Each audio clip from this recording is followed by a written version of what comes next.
Okay, are you ready?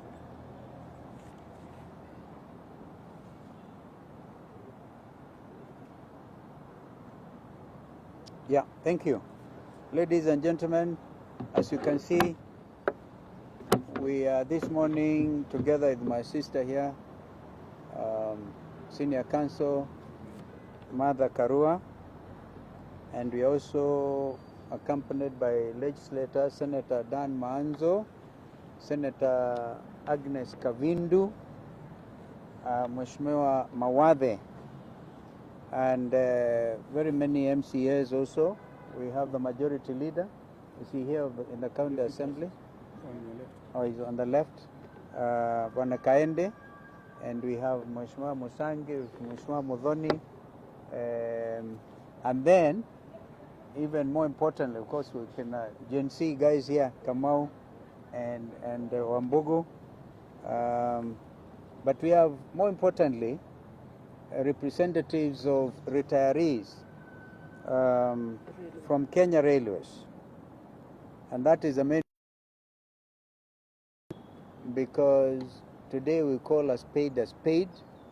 Today we continue to say no to grabbing of public. And therefore, I'll make this brief statement. I'll read it out for avoidance of doubt. And then our sister mother may want,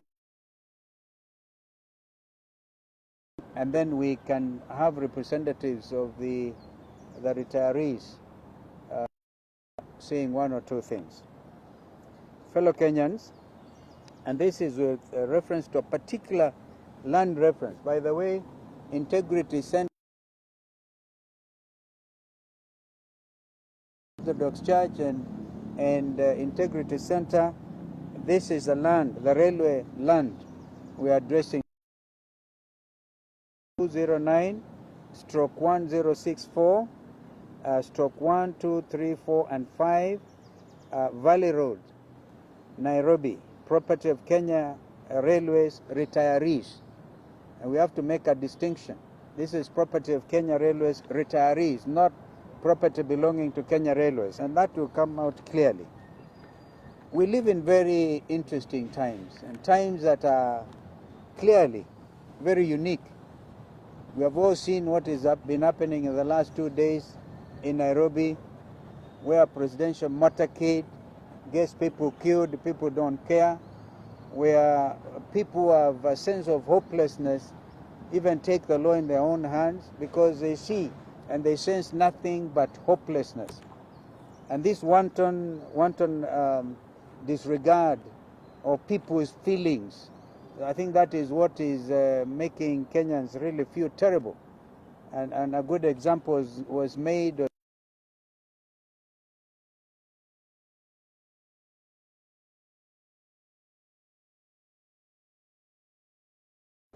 We just followed this president to State House so that we are not interested in getting 20 million that he gave to a bishop. We just wanted lunch. That is a state of hopelessness in our country. The government, and now unfortunately even empathy has been swept under the carpet, while blatant greed and wanton theft backed by state instruments of power is holding sway over Kenyan people. The government, William Ruto, does not care about the aging retirees who own land reference number that, and I've just read it out, in Valley Road, on Valley Road. These retirees who are here today, they are representatives, and I think they're in their thousands. We will be able to hear from the representative how many of them are actually in that category. These retirees were sent home by Kenya Railways without their pension. Kenya Railways, pursuant to a cabinet memo, vested in their retirement scheme this subject property. It has come to their shocking attention that a person high up in government who has the knack of grabbing public land is at it again. They have chased the poor pensioners out of their property on Valley Road, and the said property is now under police protection, and you can witness this for yourselves as a private developer, quote unquote, demolishes houses of the poor retirees. This is a government that is creating poverty bottom up, bottom up, stealing from poor retirees. I call upon William Ruto to come out open on this subject, and Mother will speak to that, and hand back the property, have the property handed back to the poor retirees, and then leave public property alone. I wanted to say that, and the particulars of the particulars are here. We have also the certificate of lease in the name of Railways, Kenya Railways, and you will then, in your briefing notes, because we wanted copies given to the media, to be able to follow what has happened. These poor retirees are expecting completion of the sale, which was conducted openly. A tender was issued, and then the highest bidder was given the right to buy at 400 million Kenya shillings. And the purchaser has actually gone on to pay 320 million. There's a balance of 79 million. All that money has gone to the retirees. Now they want the balance of 79 million out of this property. There are several other properties, so that we have Kenyans living in dignity when they leave their places of employment. So this is what is happening. Of course, the way forward out of this matter is we recommend strongly that the retirees move to court. In the meantime, if William Ruto has any heart, he should stop. He should stop what is going on here. Mother. Okay, I think you have heard the certificate is in the name of Kenya Railways Corporation. But you have also heard that via a cabinet memo in 2000, 4th of May, 2005, that was the Kibaki era. Yes. This land was given to the retirees. Why? Because one of our state corporations, Kenya Railways, had mismanaged itself to the extent of not being able to pay their pensions. That's right. So they paid them in kind via this land. So this land, although the title didn't change, the beneficial owners are the retirees. It's not available to the government of Kenya or to any land grabber to lay hands on, because it has owners who are the retirees. This land has already been sold following the steps that should be taken in any legal sale. They have been paid 320 million out of the 400. Only 80 million is pending. And I believe it was sold to a Kenyan. They will be able to say that. Now, I want you to know, the last statement my brother made was that a person high up in government, the indications and the information coming to the retirees, it is that it is William Ruto or members of his family. Either him or his children, to be precise. And there is a pattern. Any land where he is mentioned as the one grabbing, ever since he took the seat of the presidency in this country, the characteristics are sending GSU, not just regular police, GSU. So he grabs using state machinery. In Dabibi, where I visited, the owners, old people and their families who acquired this land in the 60s and took possession in 74, it is GSU. It is the local police who have kept them away from their land. Now, this land belonging to railway, away, GSU. Once you see police involvement, the onus shifts to William Ruto. One. And if he says he is not the one, he must tell us who it is. He's the chairman of the Security Council, which comprises, among others, the police and the NIS. They must know who is this trying to take food from the mouth of pensioners. Who is this trying to use state machinery to grab the land? I'm therefore once again asking Dr. William Ruto directly, come clean. Come clean.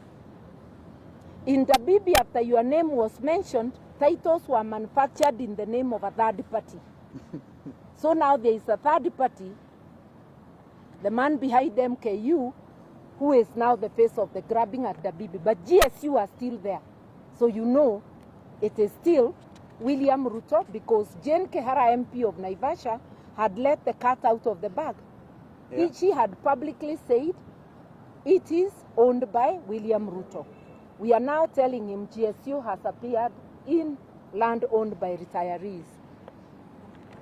The information is that it's you or members of your family, in particular your children. Come clean and tell us why GSU are there. Tell us if it is not you, then who is it? Grabbing has escalated during this rogue KK regime. Unfortunately, Ruto himself has been associated with so much grabbing in this country. And I can give you one as a testimony. This procession way, he had grabbed it during the Moi era. He returned it after the Dongo report. He had already taken a loan of 100 million. He had to pay the loan back. I don't know how he would be accessing State House without procession way, which he had grabbed. We all remember the story of Weston, which went to court, and he was told to return the land or pay market price. He has never shown us receipts that he paid the Kenya Airports Authority. Can you tell us whether you are using state machinery to grab, to satiate your appetite for land? If you are not the one, then tell us who. That is the long and short. But we will not sit as Kenyans, maovu ya kitawala. We will stand with these retirees until they get back their land. In the name of the sovereignty of the Kenyan citizen, we hereby direct you. If it is you, return the land. Stop interfering with the pensioners' land. If it is not you, we direct you to get whoever it is to return this land. In the name of our sovereignty as the people of Kenya. We need to unite to liberate ourselves from land grabbing. We need to unite to liberate ourselves from oppression. I want to thank the retirees for coming forward to consult my brother, and my brother for asking me to come and lend my voice in this. And I want to beg, I will have to rush somewhere else. So when I slip out, do not take it as negative. I had also forewarned them, but we will stand to this to support the retirees until their land is restored. I thank you. Thank you. Thank you, Mother. We now hear Mr. Ibuga, is it? Amuma. Amuma. Mr. Amuma, on behalf of the retirees. Ladies and gentlemen of the press, I believe you have heard it all. This is what I want to say. Around 2005, 2006, Kenya Railways management were unable to pay pension to the pensioners. After some consultation and through engagement of actuarial people, it was agreed that some property would be transferred to the pensioners, and the figure was 12.4 billion as at that time.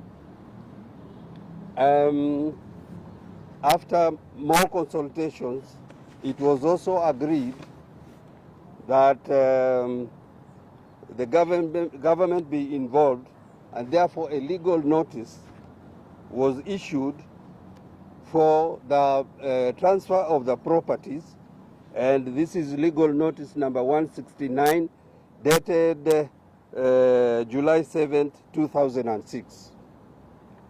This legal notice has 23 properties. So far, we have sold 10 properties and we are remaining to dispose of some 11 properties.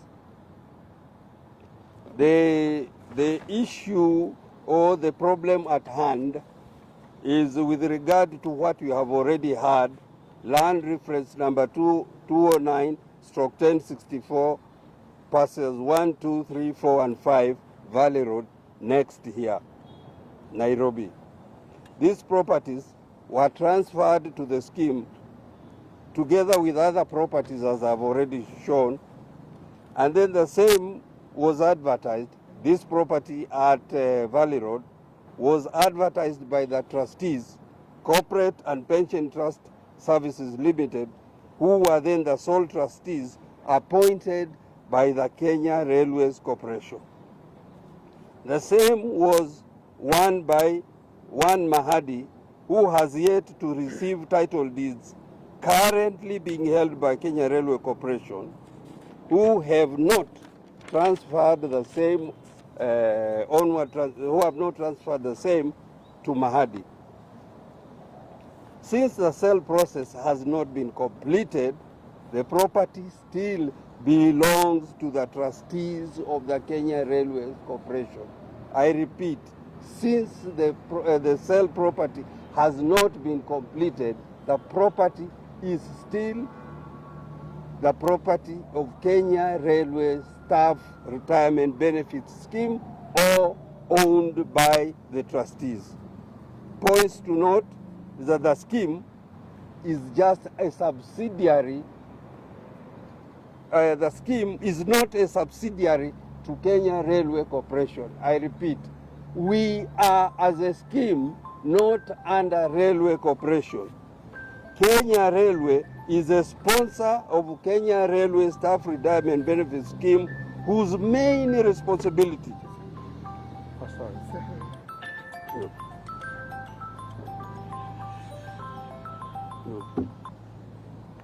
I'm saying Kenya Railways is a sponsor of the scheme, whose main responsibility is to safeguard the interests of the pensioners, period. Nothing more, nothing less. Finally, once the properties are transferred to another entity, and in this case, the scheme, the same is protected by Trustee Perpetual Succession Act, Cap 514. I have all these papers. You may want to take the legal notice. You may also want to take the Trustee Perpetual Succession Act, which is irrevocable. Once properties are transferred to trustees, you cannot revoke the same. Thank you. Well done. You speak like a lawyer. Are you related to Senior Counsel Muma? Mungatana. Mungatana? Yes. Okay. Mungatana is not Senior Counsel here. Well done. So it's very, very clear. If there are any questions, yeah. We would like to invite a lady. A lady. Mama Nyaga, to say something. But then what is the population? What is the total number of retirees? The total number of retirees as it stands now is about 8,000. That's right. Wow. Now you can see the multiplier effect to the Kenyan families of 8,000 people being denied their rights. Kunayo mama mwingine? Kama hayuko tuendelee. Ako wapi? Mama yuko wapi?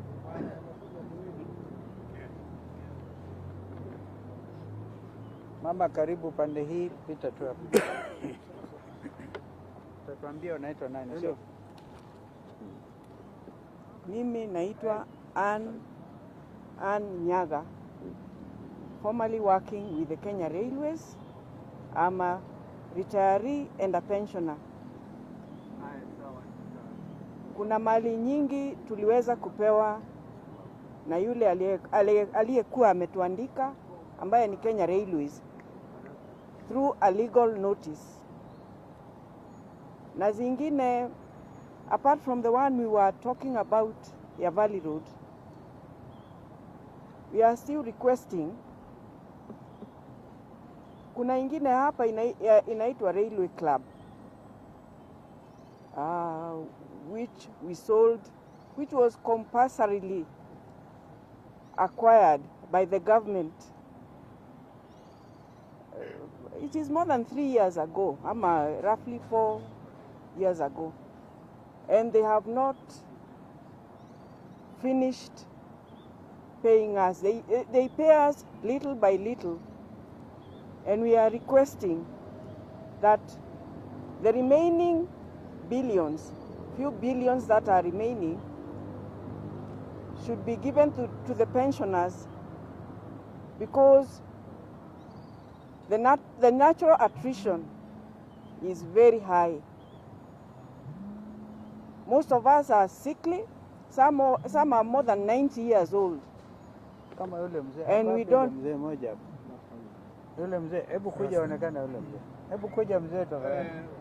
This mzee must be paid his benefits. How old is he now? How old are you, sir? Over 70. You're over 70? Hiyo umekaribia 80 something. Okay. Yeah. Sawa. Okay, thank you. So we are saying pensioners wanakufa wengi sana, wanawacha mali yao. Personally, I lost my dad, who was also a railway pensioner, 1.5 years ago. And there are some areas that he still has to be given. And that represents, I'm not being selfish, but that represents the problems that we are having. So if the government can be kind to us and pay the remaining amount for the sale of the compulsory acquisition of Railway Club, we would be glad, and most of the pensioners would be able to pay for their medical bills. I don't have much to... Thank you. We appreciate, madam. Of course, whatever is due to your late dad should go to the estate, to his estate, and so he doesn't lose at all. Kwa hivyo, hiyo ndio maneno. Pengine kama mna swali on the pensioners, you can. If not, we go to the next subject. Because I think there's 2 demolitions happening. Au mheshimiwa anaweza kuelezeni, mheshimiwa, but I think I will have the senator say something on what you have just gone through. Mheshimiwa Kavindu, Mheshimiwa Manzo. Yeah. Kwa majina ni Senator Agnes Kavindu Mudhama kutoka Machakos County. Everybody knows you by now. Mimi yangu ni kushangaa kabisa kwa sababu hawa pensioners wa railways wakiwa somebody is grabbing where they belong and what belongs to them. Na ukiwaangalia hawa ndio serikali ya Kenya Kwanza ilikuwa inasema itainua maskini kwenda juu, bottom up, serikali ya bottom up. Lakini sasa inaonekana ni bottom chini, wakiendelea kuwafanya kuwa maskini, kwa sababu hao wazee wameretire. Na wakiwa wameretire sasa pahali wanaweza kuita kwao na wanaweza kuuza wakajisaidia, inakuwa grabbed. Tunasema hivi, sisi kama wana Wiper Azimio opposition, leader wetu akiwa hapa His Excellency Dr. Stephen Kalonzo Musyoka, tunasema hawa wapatiwe haki yao. Na President Samuel Ruto, tunakuheshimu, lakini sasa hawa watu watalia mpaka lini? Maskini watalia mpaka lini? Wapatiwe haki yao. Na kama vile Mheshimiwa Martha Karua amesema, kama sio wewe umegrab, ni nani amegrab? Wewe ni baba yetu katika hili taifa. Kama baba, fanya haki kama baba. Asanteni. Yes, I want to say that the rights of pension and any other monies accruing to somebody who is retired is a constitutional right, and it is enforced by the law. And therefore, there is no way you can take away what belongs to a pensioner and give it to somebody else. Not only this particular case, but there are many other land grabbing cases in the country, whereby if a property, its lease is about to come to an end, certain people go and grab it, including properties belonging to the army, cannot be grabbed, stolen, and given to a church. God is not poor. God does not take stolen sacrifices. It can only attract curses to whoever is doing that. And I want to say that this particular one, the Kenya Railways are only trustees. They should give it to the retirees or make sure they look for money and pay for it up. I thank you. Well done.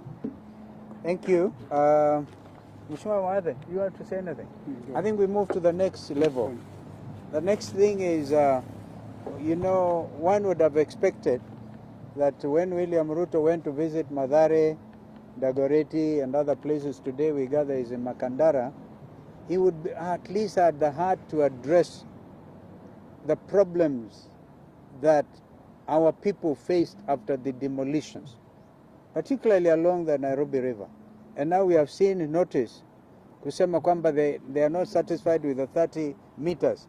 They want now to go up to 60 meters and therefore occasioning greater harm and pain to the people of this city.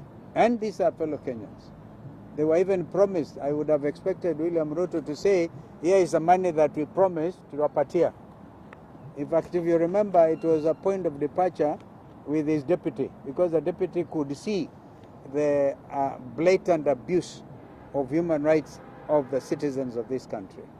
So we are seeing that instead of giving prominence to things, to this challenge, is now offering to get up a machine which can manufacture 1 million chapatis. If I was asked for an opinion, and if you truly believe in the bottom-up thing, first of all, the making of chapati is actually a Kenyan tradition. It should be given to mama mbogas. If you want to feed the children, and this is advice to Governor Sakaja, in Dagoretti, in Mukuru Kwanjenga, wherever, give that contract to mama mbogas.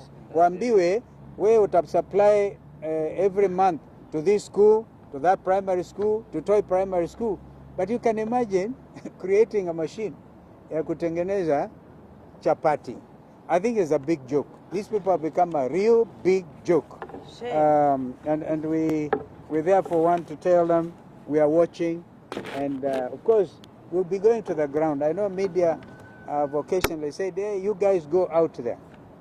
Haven't you seen that Ruto's tour of the city comprises more policemen with batons beating people, right, than the citizens themselves? So you cannot force yourself on the Kenyan people. Kenyans have decided Ruto must go. Ruto must go wherever he goes. And we know they even paying not all of you, the regular media, but musionyeshe hiyo. Kwa mfano jana, these retirees, I'm told, had a procession to their property. But people misdirected the media to Utawala. Today, they are getting it as it should be. God bless you. Kama kuna maswali ama somebody wants to add, Mheshimiwa Mwadhe. Asanteni sana. Mimi nitazungumzia, kabla sijazungumzia hili jambo la ubomoaji, nitazungumzia hilo jambo la retirees. Tafadhali, hata kama una roho, hao wazee wako na miaka 78, 80, 91, wewe unaichangia kwa kumdhulumu huyu mzee, hiyo landi yake iibiwe, wewe siku moja utaretire. Usisahau hao wenyewe walishindwa kuwalipa hawa wazee, ndipo kabidi wapatie hayo mashamba 23 ambayo wameuza 10, lakini moja na grabiwa hapa. Tafadhali shamba irudishwe kwa wazee, na hiyo railway pia warudishiwe. Hicho ni kiwanja chao. Asanteni. Tazama nyinyi wazee, na takisha kama umepata shamba zenyu. Thank you. Lile lingine, ili jambo la ubomoaji, nataka kuanzisha upya.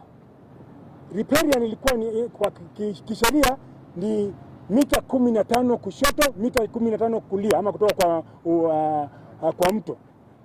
Lakini sasa nataka kuongeza, uende kabomoe mita nyingine 15 pande hii, mita nyingine 15 pande hii, hiyo mita 30 kila upande. Ni sheria gani ambayo mnatunga? Mna publish vitu kwa magazeti sababu printing press, government printing press ni yenu. Haiwezekani. Kule kwa ground mtakutana na wananchi. Kule kwa sisi hatutakubali mje mbomolee watu wetu hapa Nairobi. Hapa Nairobi hatubomolewi. Wewe tafadhali, kama una mambo yako kubomolea watu, nenda kabomolee kwingineko. Hapa Nairobi River hatutakubali. Na wananchi wale wako pale wameishi pale miaka zaidi ya 37, 42 hapa wanapoishi. Juzi mkoja mbomolea mkaambia mkaahidi kwamba mtawapatia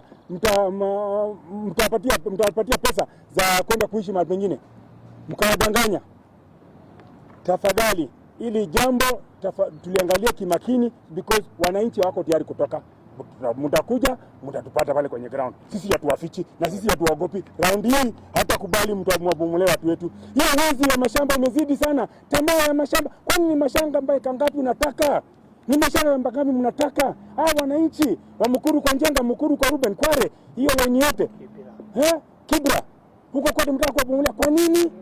Ati 15 meters zinatosha kufanya riparian na kupanda miti. Kwa area yangu mimi Embakasi South imepandwa vizuri na wale machief na wale ACC wako kule.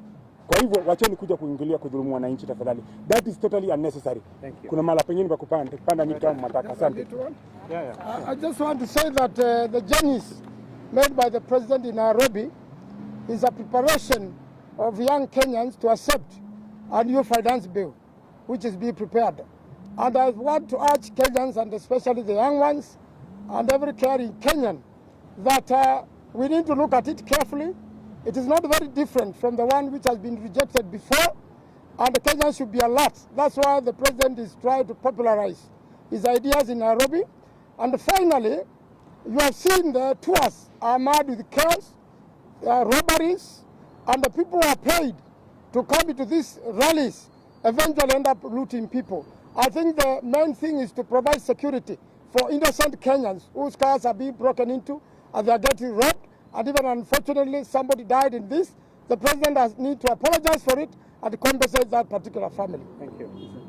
Well, maybe two other points. You have noticed that the Haiti mission is now become a matter for Kenyan taxpayers. Who in the first place allowed them to go to Haiti?